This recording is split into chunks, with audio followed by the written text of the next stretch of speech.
Kelly Tiffany, welcome back！ 大家好，欢迎回到一周的视频工作室。在上期视频中，我带大家一起了解了毛利文化中的神奇生物 Tanifa。那么今天这期视频，我就带大家一起详细了解一下住在海洋里的 Tanifa， 它们又有怎样的神奇传说和故事呢？这期视频让我们把目光转向大海，来了解住在大海里的 Tanifa。你准备好了吗？我们开始吧。在毛利人的世界观中，许多 Tanifa 都是从海上而来的，他们乘坐或跟随着毛利祖先的 Waka， 也就是独木舟，跨过未知的海域，来到了新西兰 Aotearoa 这片土地上。我们先从最有名的故事说起。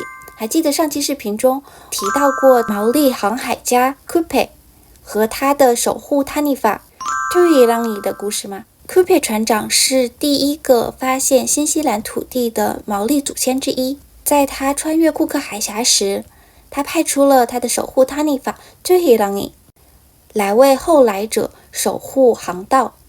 而在几百年后，在这片海域中出现了一只特别的海豚，人们把它命名为 Pelorus Jack， 而毛利人认为它就是 Tuirangi 的转世。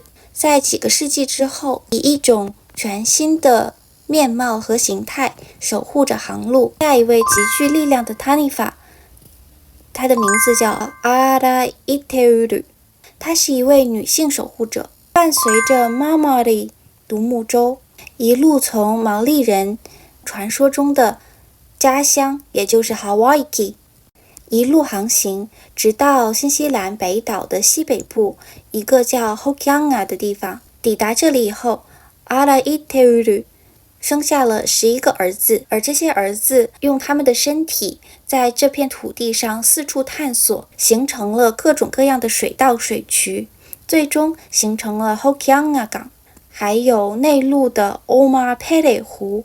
但是在这11个儿子中，不是每一个都是友善的。传说中，其中一位叫做 Ohopa 的 Tanifa， 因为在挖掘水道的过程中遇到了太多的岩石而变得愤怒，他开始攻击路人，破坏村庄。而 Ohopa 的行为也提醒了人们 Tanifa 的力量是中性的。还有2个与惠灵顿港口有关的 Tanifa， 他们的故事也非常有名。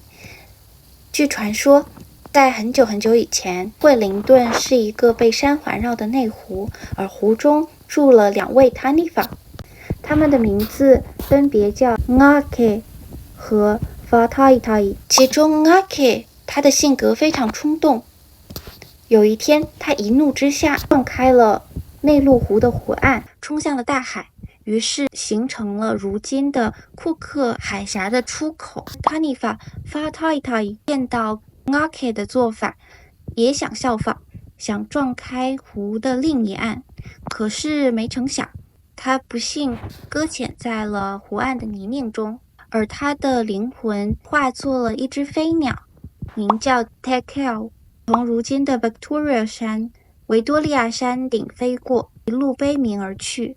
而那座山也得名 Tangi Tekel， 在这里 Tangi 就是流泪悲伤的意思。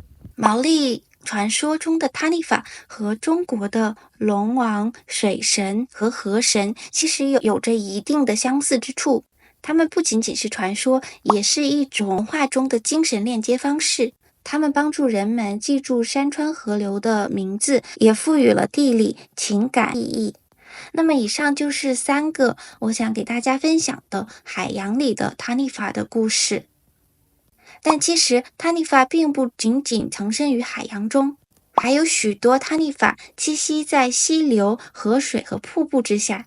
下一期视频我们来一起聊一聊生活在淡水中的 Tanifa。 如果你也喜欢我的视频，别忘了点个关注。我们今天这期视频就到这里啦，我们下期见。Kakitianer